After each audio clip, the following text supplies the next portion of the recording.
He's coming to Puducherry and Auroville since, I think, 25 years, approximately. Got introduced to Sri Aurobindo by Eckhart Karnash, whom most of you also know. And we are very happy that we have him amongst us today. And we are very grateful for that, and we are very grateful that you come and attend this lecture, because it will be very interesting, because Frieder is a specialist. He's a specialist in eternity. My talk will be about finitude and infinity in Sri Aurobindo Savitri and the Mother and Science.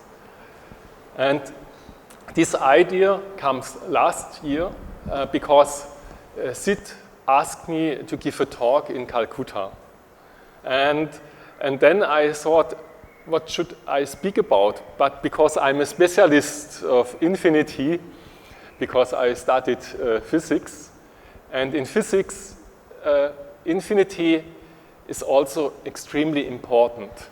And it changed our whole life in that way that without infinity, we will have no computers. And I will shortly explain also this a little bit. So many things has a relation to infinity, and then also scientists today thinking about what can we discover in the universe. And they also believe there is something which has a relation to infinity. But on the other hand, we have this beautiful Savitri from Sri Aurobindo, and there suddenly I searched for the word infinity and I found many lines there. And these lines are really beautiful, and therefore I thought, okay, that's something where I can speak about it, this relation in Savitri and also in science. Thanks to Richard Hartz, because I had a lot of discussion in Golconda with him during tea time, and he helps also me a little bit more to come inside Savitri and to understand the things. I believe everybody knows Savitri here, but I will shortly give an overview what it is. Savitri by Sri Aurobindo is an epic poem that tells the story of Savitri and her quest for truth and transformation. The narrative follows Savitri on her journey from human existence to the highest spiritual enlightenment. She conquers death to save her beloved Satyavan, thereby unveiling the spiritual truth about life and immortality. Savitri is a profound philosophical book and the pursuit of higher consciousness and spiritual illumination. And especially these things, the higher consciousness, I was also interested. Because how we can move to a higher consciousness and how Sri Aurobindo helps us.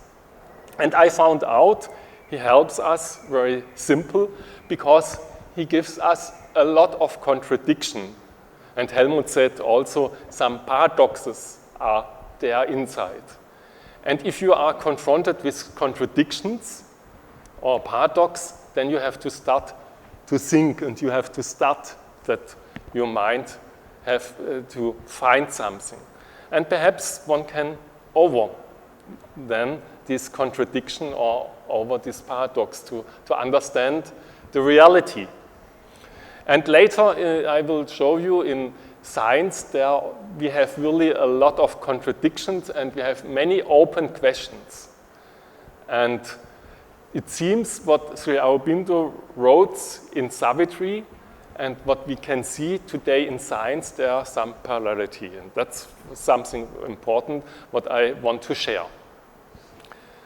Now starting with the contradictions in Savitri related to infinity, for example, in a small corner of infinity. Now, I don't know what you can think about a small corner in infinity. I cannot do it.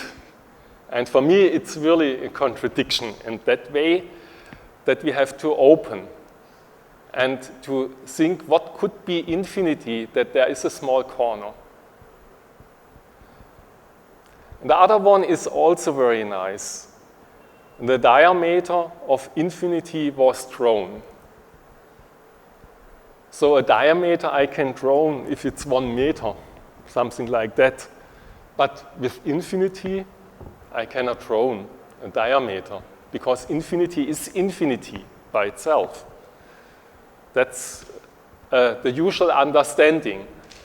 But I will give you also some hints. Mathematics are more interested to understand infinity, and there you can go more deeply, and suddenly there are 2 infinities. I don't know why.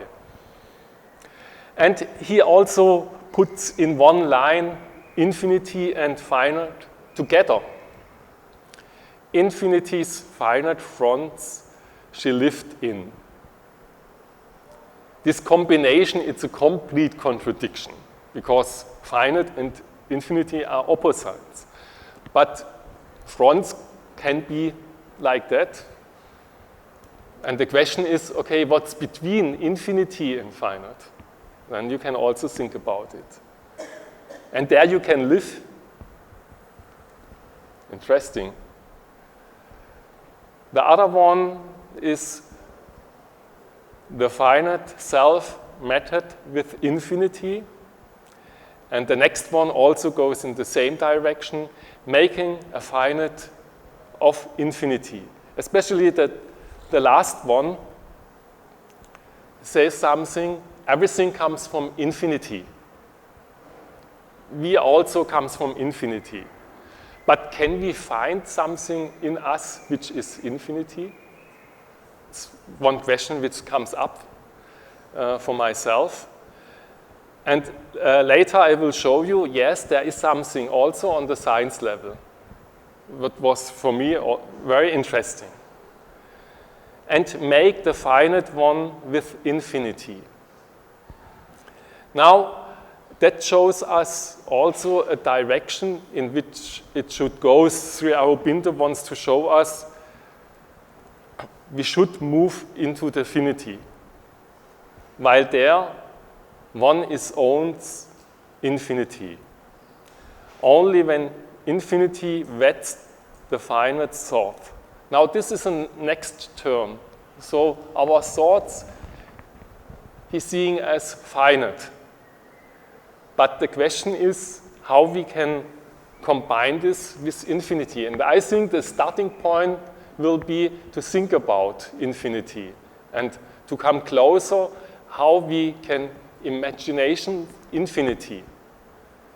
And then there is the possibility to get more wide and in the thoughts, which today I think is most important. To have a holistic thinking and not only fixed on some topics. That could be behind this sentence.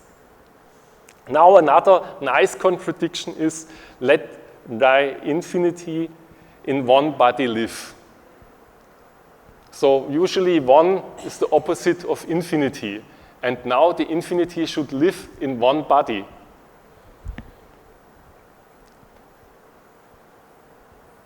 So if we have now but the other understanding, and this comes now in the other sentence with infinity in Savitri, what is the meaning of infinity for Sri Aurobindo, then we come closer to that sentence also. Let thy infinity in one body live.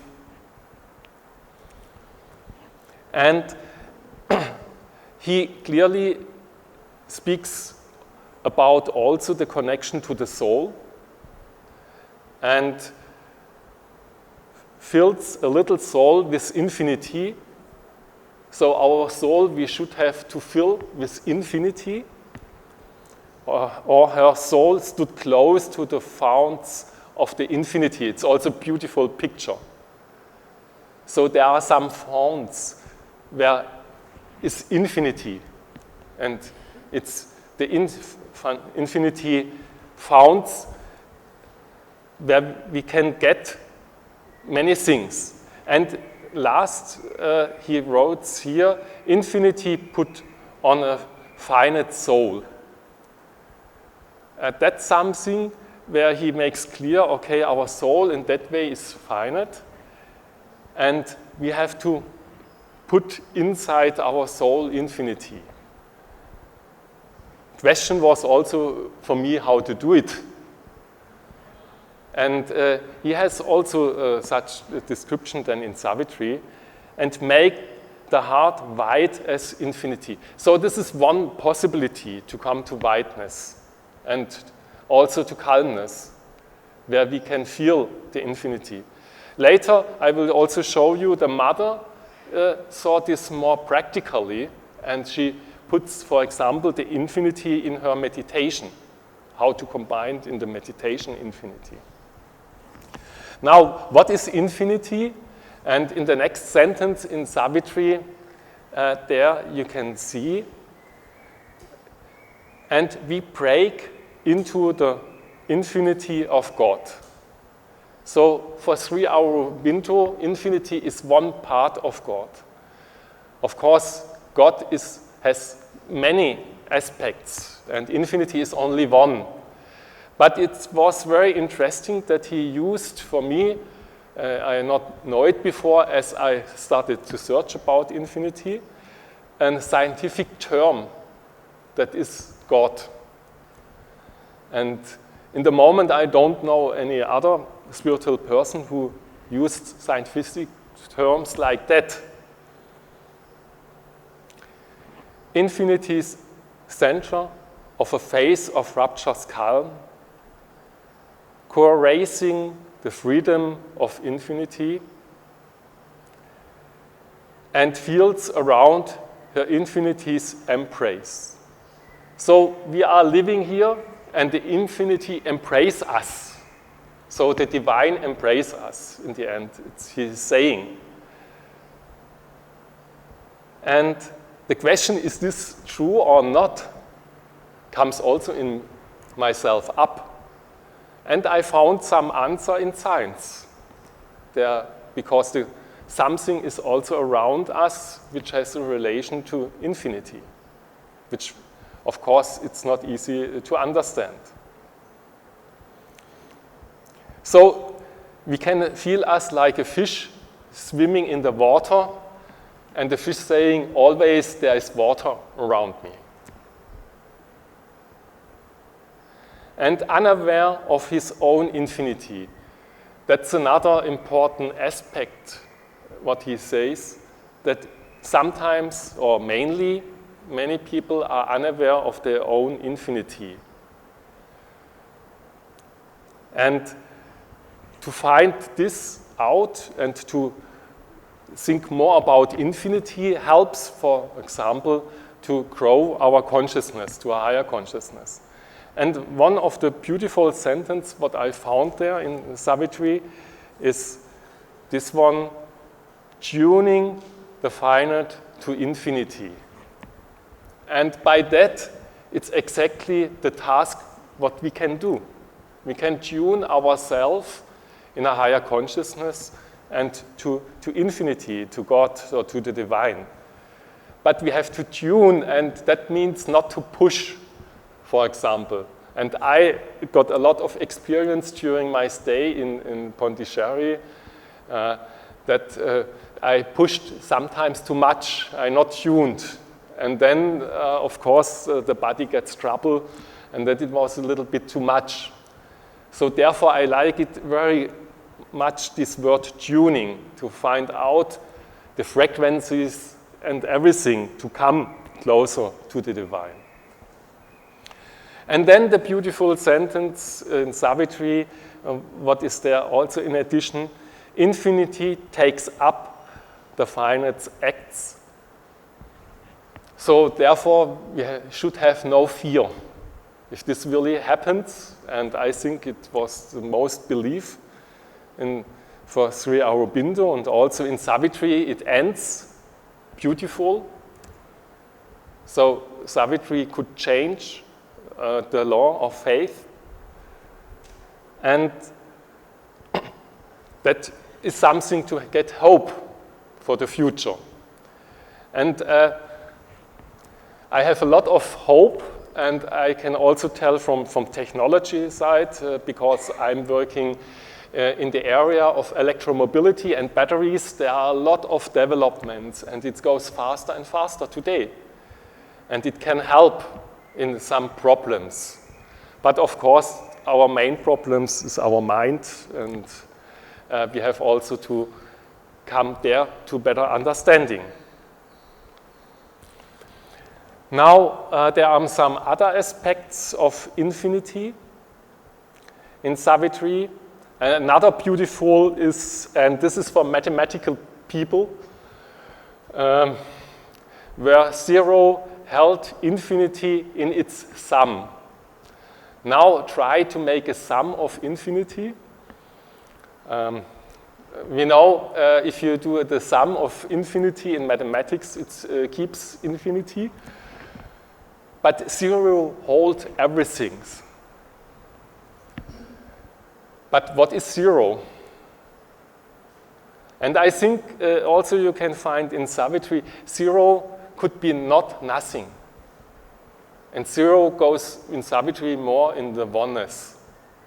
That we come to a oneness, and of course, if everything is one, then infinity is also part of this oneness. Because on the other hand, I can tell you from science point, nothingness not exists in science. There is no place where is nothing. And this we know because of the vacuum energy. All in the universe, there is this vacuum energy. And this vacuum energy also here in the moment, but unfortunately we have too much air, therefore we cannot see it. But in the moment there will come up one particle. So we have an antiparticle and a positron, a negative particle, and they moving around and then clashing together and disappears. And this happens all over the universe. Very interesting. So we can today not say that in the universe there is nothing. Can I say one thing? Yes, please. That, if I remember well, I might be wrong. 0 to the power of 0 is 1. Am I right or not? Yes. So, I can't understand it, but... Yeah, that's not another interesting thing. That is a passage to infinity, to think about these things and to open your mind for something more bigger. And to open your mind not only on the matter, what you can see directly. I think that's something what can help to go more in that direction. And more spread into infinity. This will happen then in that moment. On the other way, on a complete other pages, I found this one. Reread the closed, finite, lonely consonant with the open vowels of infinity. Suddenly he went in music, he went in words, and he combines, perhaps to give us also a nice understanding, what could be the difference between finite and infinity. So a consonant, when I speak T, it's there and you can feel it. But when I speak or I sound vowels, so like A, you can still hear it. And this has this differentiation of finite and infinity in the sound, for example. And the last example what I want to give in Savitri is a space that is its own infinity. And this is now the link to science. So Sri Aurobindo understands a lot of science, and they had a lot of discussion about science and also in his time. And he always put some sentence which are related to some theory. And this especially was the discussion with Einstein, because Einstein said the space must infinite. Shortly, I will only look how the mother used infinity. It was a little bit different as Sri Aurobindo in Savitri. Now, in the heart of action, the vital being has discovered the perception of infinity, eternity. So she combines infinity and eternity. It can perceive the supreme beauty and live it in all sensation and all forms. So infinity and eternity, suddenly we can sensate what the mother said. Besides, divine perfection implies infinity and eternity. That is to say, everything coexists outside time and space. Now, infinity helps to something which exists outside time and space. And eternity, of course, has the relation to time and infinity to space. There we can also see this point. And science today exactly believe that they too are infinity. Without any personal thought or will, I let myself be cradled passively by thy infinity. Now it's something which comes inside us, the mother spoke. All principle of individuality is overpassed. She is plunged in thy infinity that allows oneness to be realized in all domains without confusion, without disorder. So when we come in this infinity, then we can feel this oneness, and then we will have no confusion or disorder. So you can understand it like that. And the last thing is, in the perfect silence of my contemplation, all widens to infinity. Here, she used infinity in her concentration and to get more widen as possible as you can think about. And infinity is something which you can think not bigger, because it's infinity. And in the perfect peace of that silence, thou appears in the resplendent glory of thy light. It's also quite beauty, this connection with peace and then light, when we are in the infinity in our thoughts.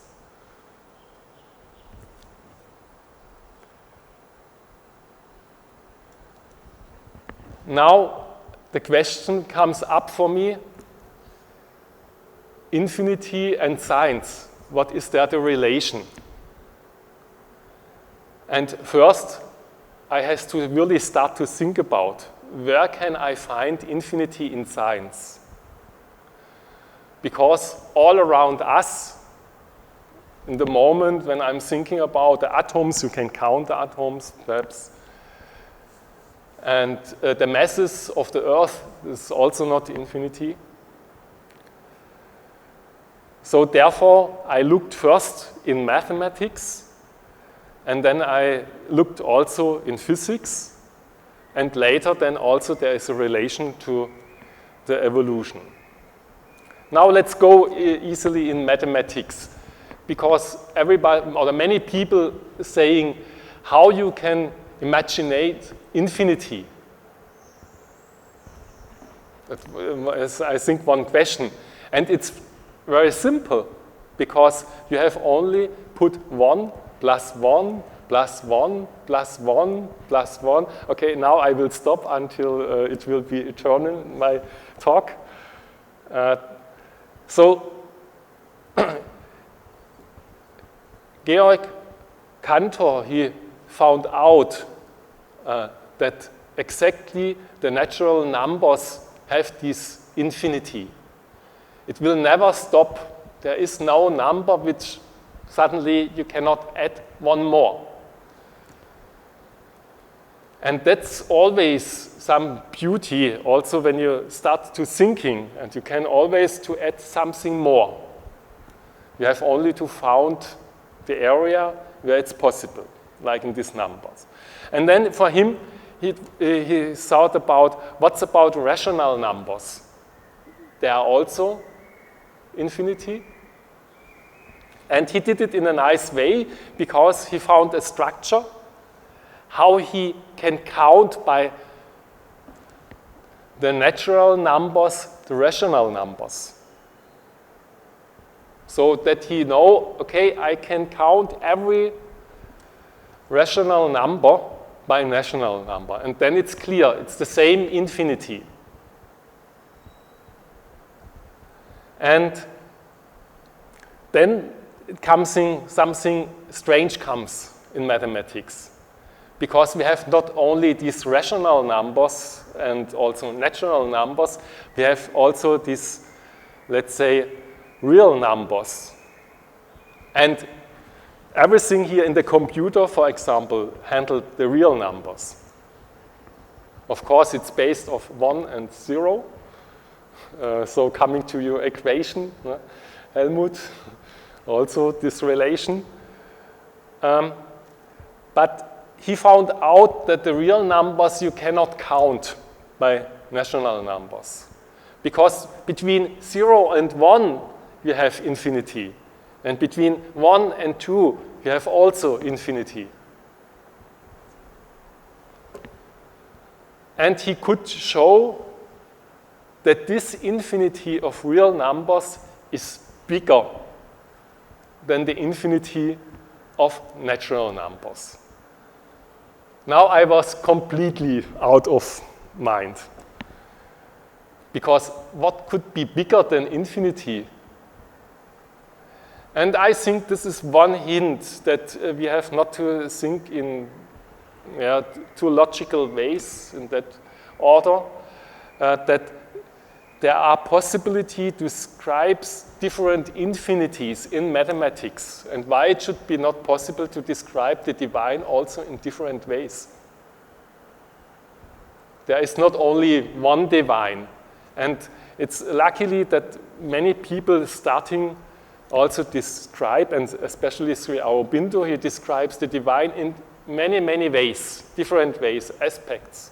And we have only to open and have to find which has a connection to us. Because sometimes religion only believes in one line. But that is more narrow. Now, how is infinity used in mathematics? And this is in the threshold calculation. There you can find infinity. For example, the number e. This is the number e, which is also important because without this number, quantum mechanics will not possible. And without quantum mechanics, we will not have any computer, we will not have any camera, we will not have any internet. Because inside the computer, we have these silicon chips. And these silicon chips working on quantum mechanic effects. And if you not know how these effects are working, you cannot build a computer like that. So one person calculated, so 40% of our, let's say, turnover in money comes from quantum mechanics. And also important for quantum mechanics is this threshold calculation. because now this equation, which is a little bit complex if you write it in infinity, and then you get suddenly a small equation when you write it with infinity. Or you have also these nice graphs, I think you see quite often, that they also go to infinity. Or they go to a threshold like 0. This is important for mechanics, for example, and that you can design something, this threshold calculation. So infinity is not so far away of use in physics and in mechanics. And then I found another nice thing, a contradiction in mathematics, which is again a contradiction because mathematics should be logic, isn't it? But sometimes mathematics has also this has these contradictions inside. And one person defined a special form. It's a trumpet. And this form of trumpets, there you have now two possibilities. You can calculate the volume, and when you do it with this equation, then suddenly you get P as the volume. But if you want to calculate the surface, it's not possible. So the surface is infinite.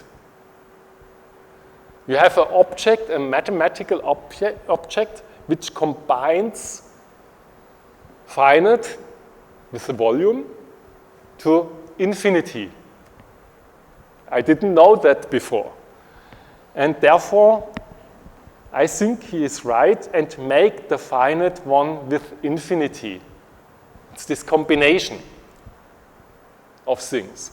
Now the question comes up for me, has this something to do with physics? Or is this only, because mathematics sometimes has also some ideas which you never will find in reality. But we have also to know, not everything which you describe in mathematics has a relation to reality. But let's see if there's something. Now, what I spoke before, today scientists strongly believe, the most scientists, that we had this Big Bang, but don't know what was before. But now scientists also thinking about what was before. It could be another universe or something else. But it starts with the Big Bang, and then it has different situations, and then it expanding more and more. And now you see how nicely Sri Aurobindo describes this in Savitri. It spread beyond the expanding universe. It was in that time also a possibility, because there was another possibility that it starts the universe and that it breaks back to its own. And this Sri Aurobindo also mentioned in Savitri. In the moment I have not a line, but luckily he also wrote, this makes no sense. If the universe starts expanding and then crashing back, for what sense all should be this evolution and divine movement if everything's crash? And he said that this makes no sense. And in the moment, luckily, scientists really know our universe expanding, and there is no reason in the moment why that the expansion should stop. And of course, the universe expanding in a space which is infinity. There still we have some discussion inside, honestly. Some people not believe that our space is infinity, that there must be anything which will be not bigger, but I don't know. In the moment we can say nothing to that. And to get you also this contradiction, which is our universe, you can see that's, for example, a simple, let's say, picture. So our universe is finite because the Big Bang was there in the starting point and all the energy was there. And today, scientists believe that there is not more energy is coming inside the universe, therefore it's finite. And now it's blowing up like a balloon.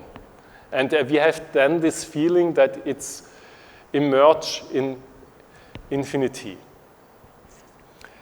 And another interesting thing is space has this relation to gravity, so it's also changing. But this was especially what Einstein found out. Now another huge contradiction in science is energy and matter, or it's wave and particle, or matter. So we can calculate from matter energy. I think this is an equation which everybody knows. It's the Einstein equation here. But we can also calculate from matter the wavelength. And we can also calculate from the wave, like light, that you can see here. We can also calculate the energy. So everything is one in that direction. In physics.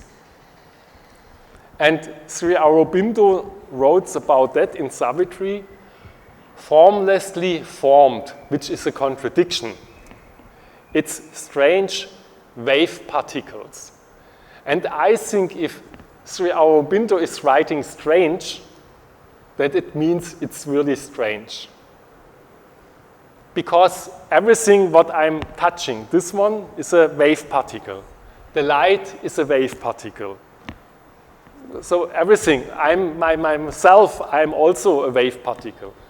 Of course, I'm strange sometimes. My teacher said this to me. But that's how is life and how science also not really understand in the moment. Sometimes they thought there is an escape because they said, okay, matter has these different parts. It has these particle parts, localization, and it has these wave parts, not localization. But unfortunately, there is a picture of one experiment in Switzerland, it was 3 years ago, where they found in one experiment that they show both is in one. So they could show that light has a particle characteristic as also a wave characteristic in the same time. I don't know. So therefore, unfortunately, this contradiction still is open. And many scientists working on this contradiction to find out what is this strange wave particle. Now another topic, as I also mentioned before, is time. But time, there is no discussion in science. Time is infinity, eternity.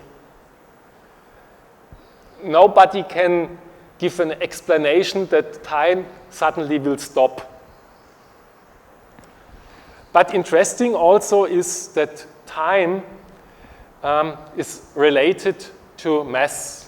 And the time really have a different rate, depending if you are in the cosmos, there is no mass, or if you are in a black hole or close to a black hole. Because if you are close to a black hole, the rate will be very low. And then you can live for more years as you think before. And Sri Aurobindo wrote about time and space in Letters on Yoga. Time and space are not limited. They are infinite. They are the terms of an extension of consciousness in which things take place or are arranged in a certain relation, succession, order. This is his understanding, and from today, understanding of science there we see also this relation. But now you can say, okay, I'm on Earth and science should be practical. What is the use if the universe is infinity? I can never reach the universe. Or if the time is eternity, so my time is not stopping with my body. Of course, there's another time which can go on inside me. And there I found out a scientific article, and if you like, you can search for that one in the internet. And one person thought about the coastline of Great Britain. And he wants to know, okay, how big or how huge is the coastline of Great Britain? So he starts with a big scale. And then he found out, okay, it must be 2,800 kilometers. But then he changed the scale. And suddenly it got 3,400 kilometers. So Great Britain was more happy about it because it's bigger, isn't it? So then he thought, oh, why not to make the scale more smaller? Then he found out the number gets more bigger. And when you plot the graph, then you see suddenly it runs up to infinity. Which means, theoretically, you cannot find the coastline of Great Britain. There is no threshold.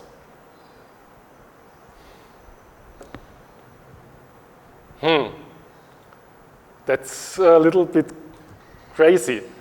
Because when you not think about Great Britain, now I'm thinking about the table, right?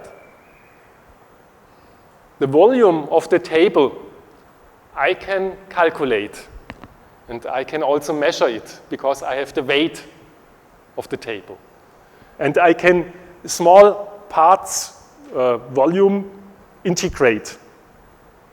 And if I do the volume always more smaller and smaller, then the volume will run to a threshold. Now, when I want to measure the length, means the coastline or the line around the table, I run in the same problem as he ran. So I cannot find any threshold. Because when I get smaller, measure it, go to micrometer, to nanometer, then always, this is our world of fractal dimension, it always gets smaller and smaller, and the line gets bigger and bigger. So take care about when you order a table with 1 meter and 1 meter, hopefully you get it. Otherwise you get the infinity tables. And there you see suddenly that this aspect of infinity, and he wrote here theory in theory, because there are also other scientists and say, okay, that's nonsense. No? What is the use of that?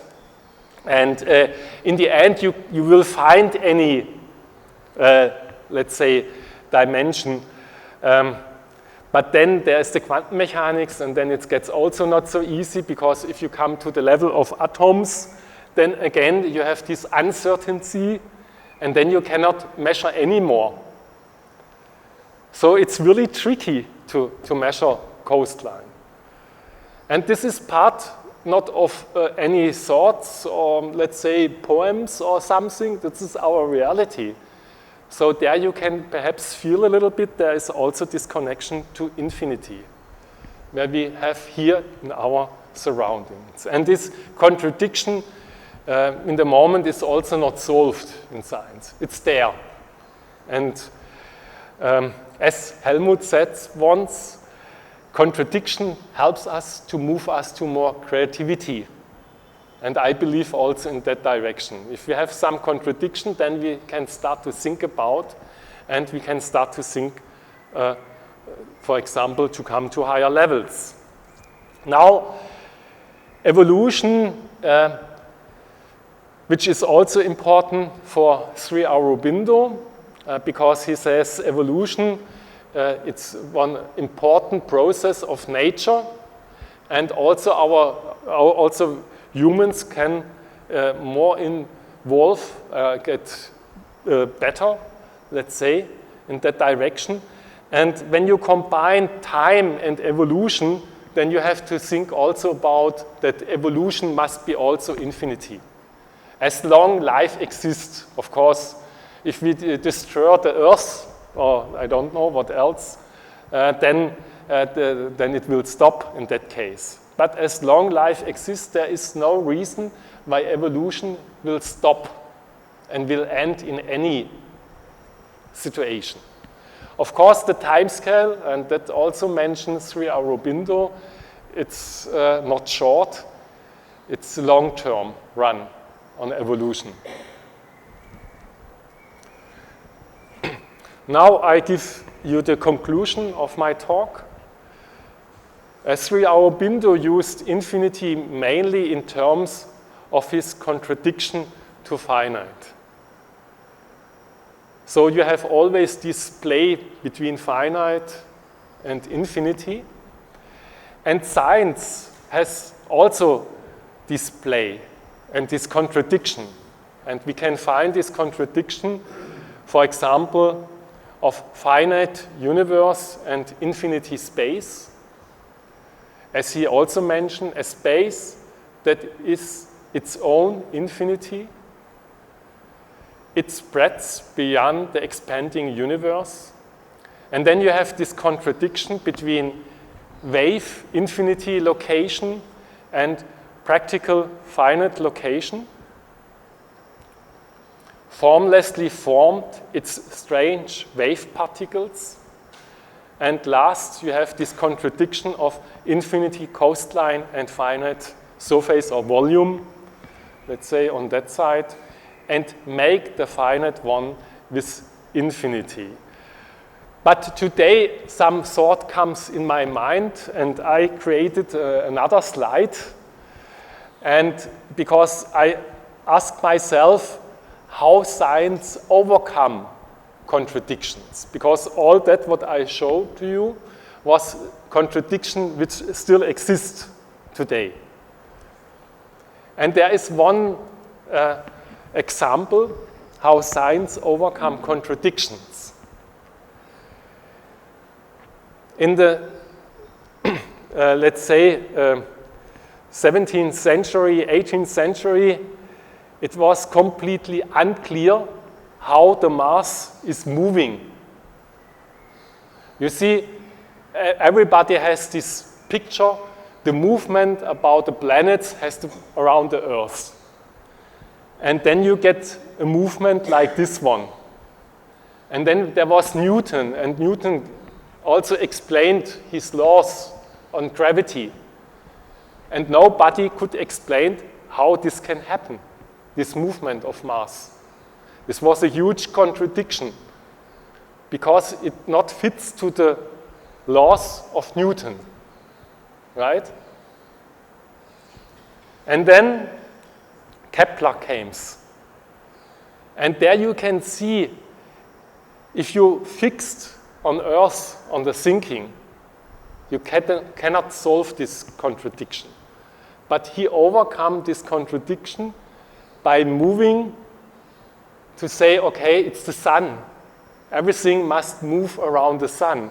And this you can only get if you really go on a higher level. And that's for me a beautiful example, let's say, how to overcome contradictions in science. Thanks a lot for listening. Namaste. Yes? How did the designers of a 3D printing solve that? When you make a piece with a 3D printer, yes. If the coastline is infinite, then how does it? No, you see, now comes, which is also interesting on this topic, because we can learn there also something about a common sense. And you cannot do it, for example, if you have not a common sense, because with infinity on coastline you can nothing design. And that's interesting because what usually we do in a normal way, for example, to measure this table, we have some equipment which has 1 millimeter, right? And with 1 millimeter, I can quite good handle everything, like here, table. But I think, Helmut, you know, a house, a millimeter to measure makes no sense, or isn't it? So in that way, you have a bigger scale. But if you want to measure, let's say, something on the computer level, you need on the nanometer. You need a nanometer scale. So what we do use this thing, that we use the scale where it's necessary, on which level. And this is the common sense, not to use infinity by measuring the table. So, thank you. Another question, please? Yes? On the slide it says everything coexists out of time and space. Yes. So what does that mean? Like in terms of like the physical reality of how we live, is that to lose the conception of time and space, or are we humans living, or I mean existing, or we are coexisting? You are right now. Here, you mean this sentence from the mother. Yeah, exactly. Yeah. This you only can understand if you, let's say, believe in the divine. So in that term, when we enter in the infinity, then we come in another level.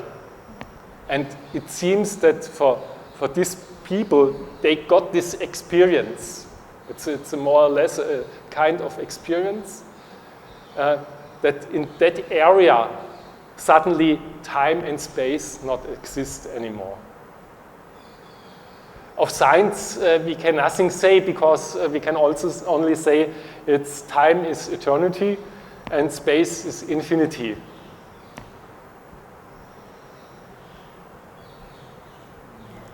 Yes, please?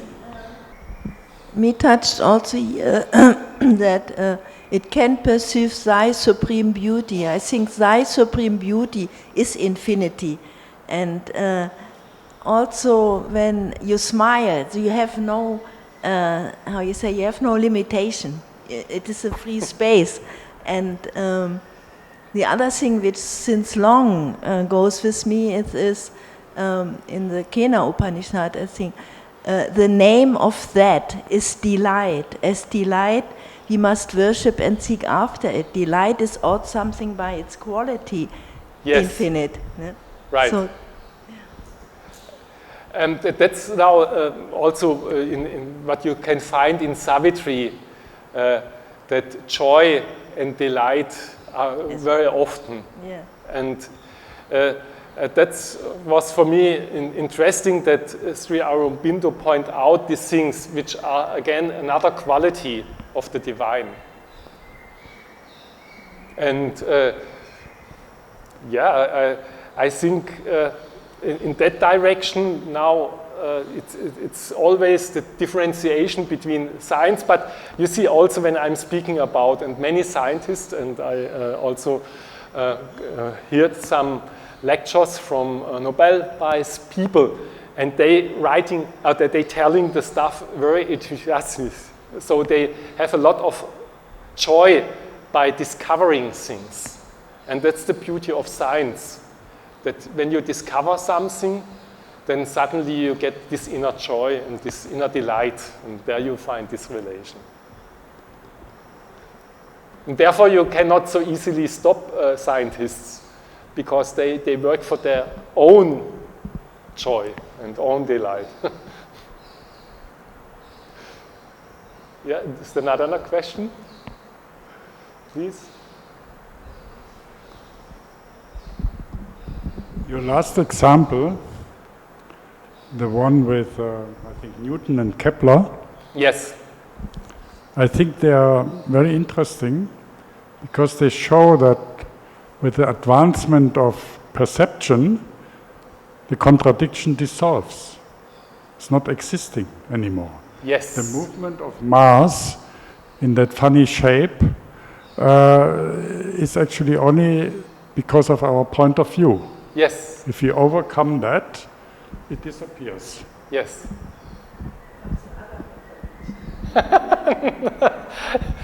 So yeah, but that's something I think what we can learn about it. And also Sri Aurobindo mentioned this in many ways in Letters on Yoga, that you have to not fix on your viewpoint. So viewpoints and measuring devices, it seems. Millimeters or Yes, whatever. that's true. Yeah, please.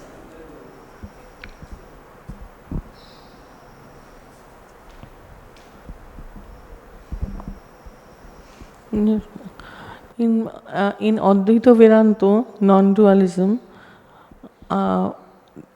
the one has become many. Yes. So how the one has become many, how do you relate this oneness with the many, that is infinity, based on Advaita Vedanta, as Sri Aurobindo mentioned?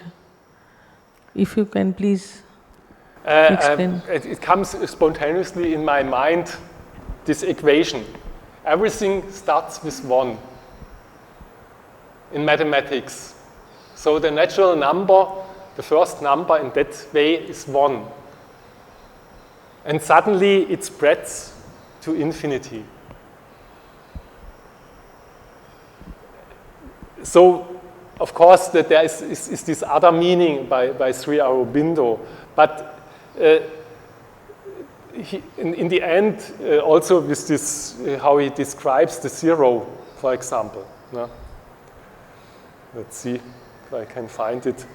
Where zero held infinity in its sum. So again, he brings things together. And therefore, when you believe that everything comes from infinity, then there is also this oneness. So if everything comes from the divine, you can on a higher level also think there is this oneness. But on earth, and we are living, unfortunately, or beautifully, it depends how you think about, in these contradictions. So therefore, we always see the multiplicity and not the oneness.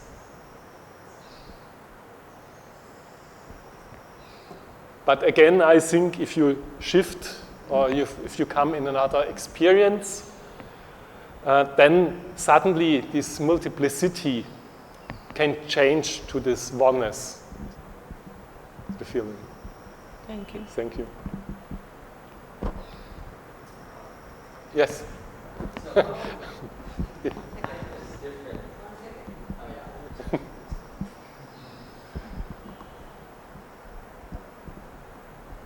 How is time different to a common man's perspective compared to a physicist or a mathematician?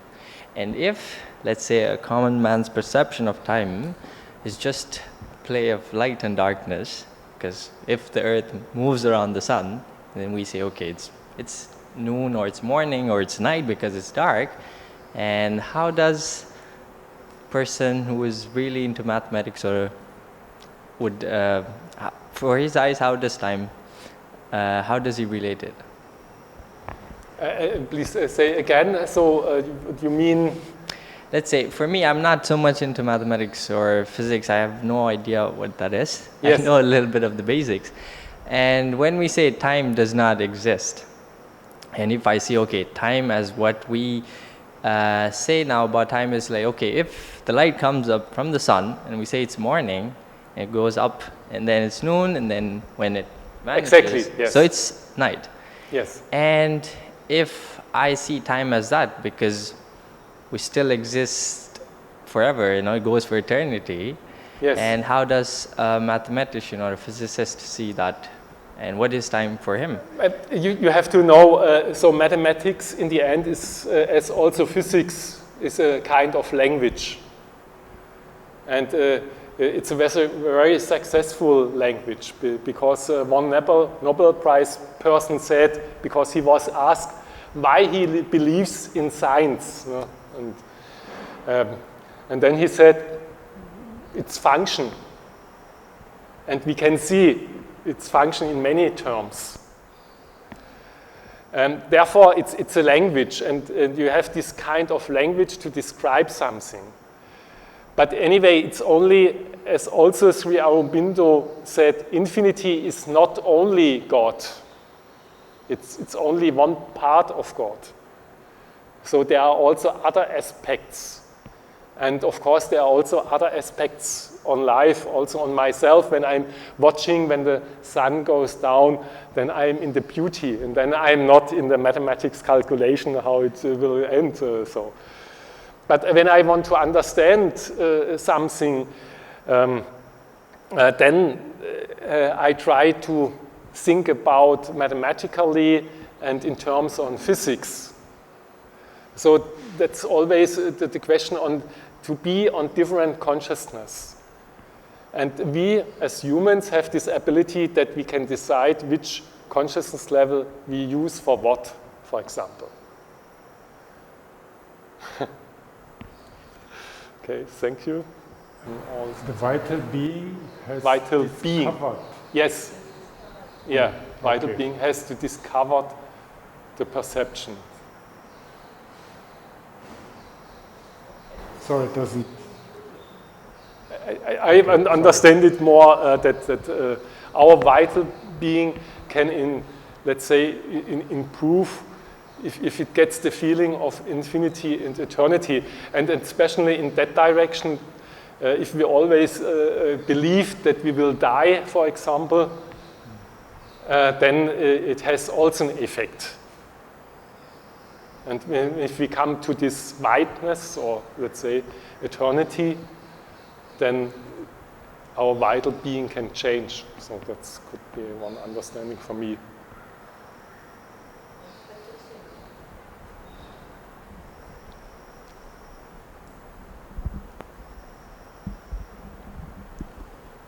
Somehow it seems your question and this gentleman's, young man's question, yes, are,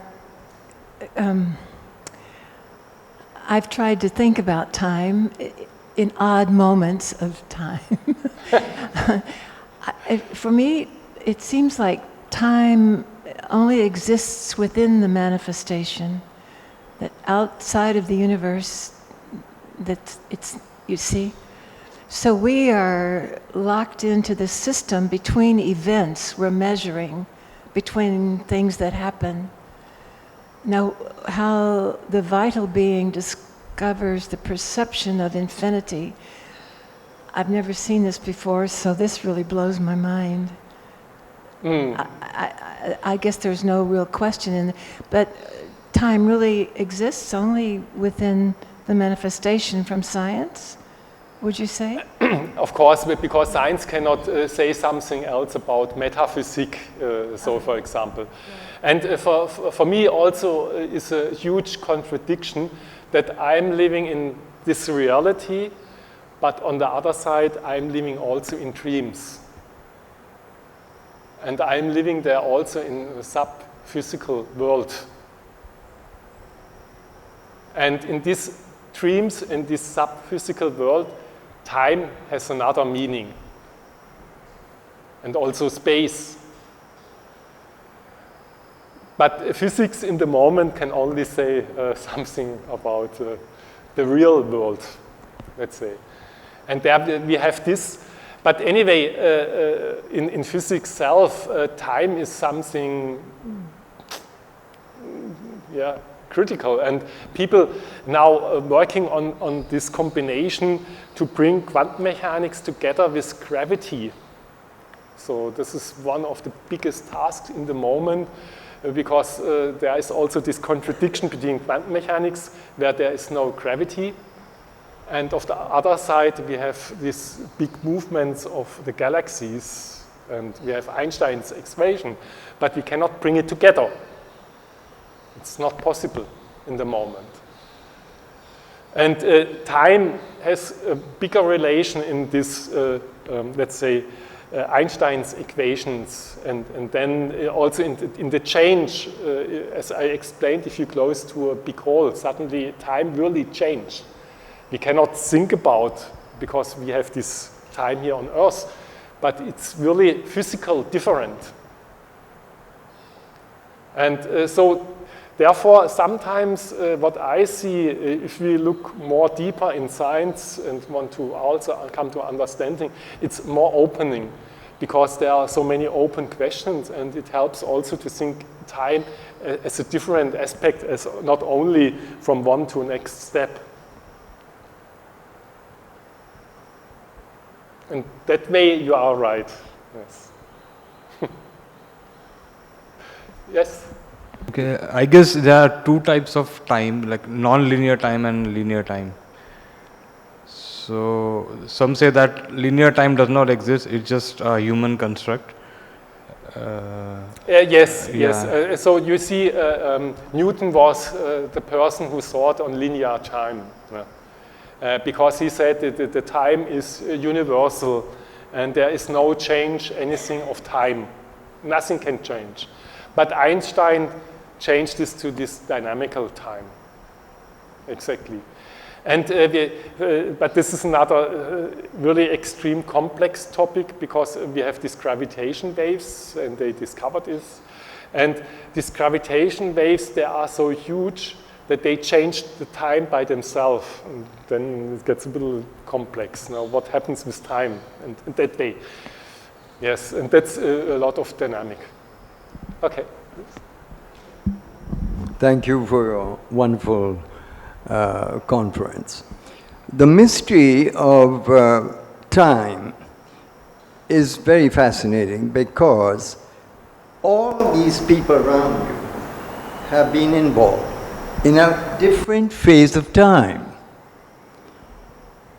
What is the mystery that has brought us all together to hear you? Is it Aurobindo and Nair that have invented or got entangled with a new phase of time that we are not aware of?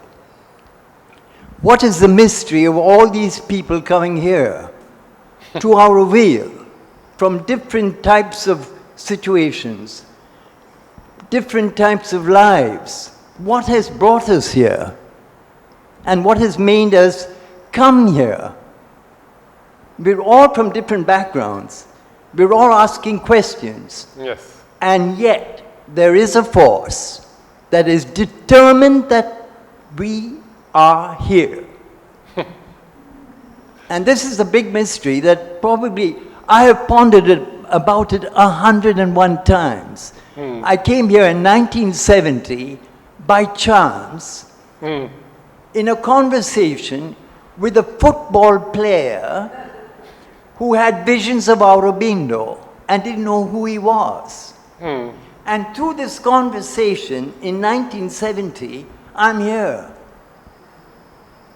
So this is a very different phase of time, and Aurobindo and Nair are spread out all over.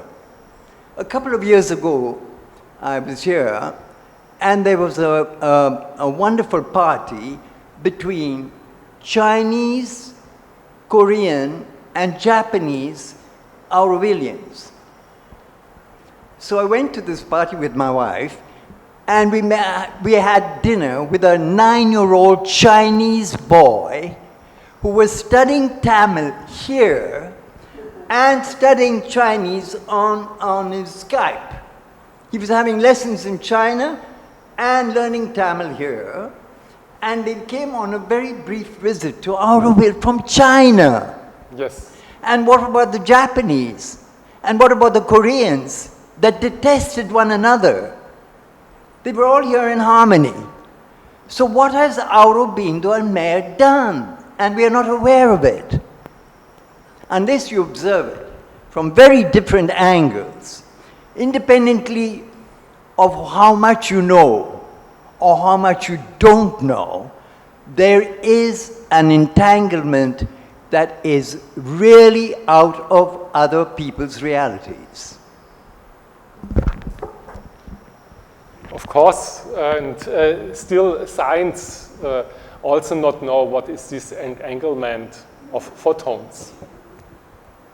There we have this contradiction because you cannot, let's say, use this or that the information from one particle to the other particle goes faster than light speed. So still a lot of things in quantum mechanics are open. And when you speak about that, in my mind comes up, of course, we are as body localized. But in our mind, in our thinking, we are not localized.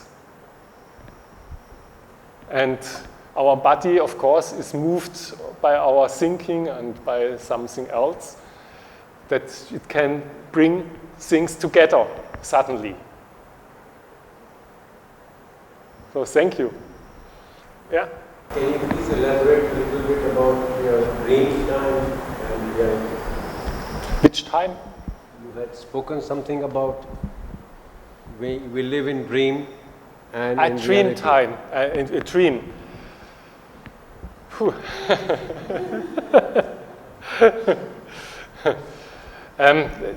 Only by my small experience, when I remember, let's say, my dreams. So they are, for example, in dreams, it happened 2 times that I, some days later, suddenly I was on the same place, and I remember, this is the same place. So this was something strange where I have to think, okay, how to find the place in dreams to the same position to come there. Something or another thing was that I was in one dream, then I looked in a mirror, and then suddenly I was in another dream. So another level. So these are a little bit different laws, and timing. I have no feeling about timing because I get the whole story, but it was only, let's say, 10 minutes where I dream. So it could not be a whole story usually because it's out of space and time in that case. And yet it seems real. Yet the dream seems real. It seems extremely real. But of course, when you speak about dreams, you have also to speak about there are different kinds of dreams, and not always these dreams happens. And so I think we have much more discover. In context of time. In context of time, yes. That's true. Okay. Good.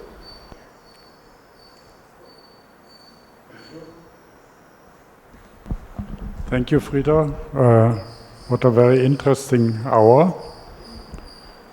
I can't really conclude much, but I have the feeling it's a good thing to be very conscious and observant of our scale and of our point of view.